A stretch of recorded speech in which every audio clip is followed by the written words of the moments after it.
ನಿನ್ನೆ ದಿನಾಂಕ 6/7/2025ರಂದು ಶ್ರೀರಂಗಪಟ್ಟಣ ತಾಲೂಕಿನ ಬಂಬಮ್ಮ ಆಶ್ರಮಕ್ಕೆ ಹೋಗುವ ಒಂದು ಬ್ರಿಡ್ಜ್ ಮೇಲೆ ಒಬ್ಬ ಮಹೇಶ್ ಅಂತೇಳಿ ಮತ್ತು ಇನ್ನೊಬ್ಬರು ಅವ್ರ ಫ್ರೆಂಡ್ ಕೃಷ್ಣ ಅಂತೇಳಿ ಅವರಿಬ್ಬರು ಆ ಬ್ರಿಡ್ಜ್ ಮೇಲೆ ನದಿ ಕೆಳಗಡೆ ಹರಿತಾ ಇದೆ. ಆ ಒಂದು ಬ್ರಿಡ್ಜ್ನಲ್ಲಿ ಆ ಫೋಟೋ ತೆಗೆದುಕೊಳ್ಳೋಣ ಅಂತೇಳಿ ಹೋದಾಗ ಸುಮಾರು 4:15 ಇಂದ 5 ಗಂಟೆ ಸಮಯದಲ್ಲಿ ಮಹೇಶ್ ಎಂಬವರು ಫೋಟೋ ಮತ್ತು ವಿಡಿಯೋ ಒಂದು ತೆಗೆದುಕೊಳ್ಳುವ ಭರದಲ್ಲಿ ಅಚಾನಕ್ಕಾಗಿ ಅಲ್ಲಿಂದ ಬ್ಯಾಲೆನ್ಸ್ ತಪ್ಪಿ ಕೆಳಗೆ ಬಿದ್ದಿದ್ದಾರೆ.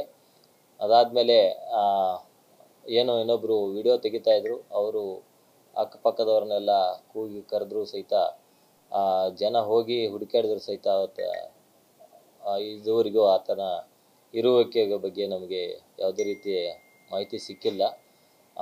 ಅದೇ ಕಾವೇರಿ ನದಿಯಲ್ಲಿ ಕೊಚ್ಚಿ ಹೋಗಿರಬೇಕೆಂಬ ಒಂದು ಸಂದೇಹ ಉಂಟಾಗಿದೆ.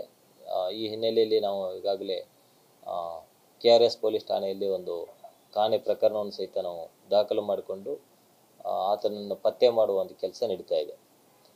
ಮಹೇಶ್ ಎಂಬವರು ಮೂಲತಃ ಹಾಸನ ಜಿಲ್ಲೆ ಅರಕಲಗೂಡು ತಾಲೂಕಿನ ಉಲ್ಲಂಗಾಲ ಗ್ರಾಮದವರು.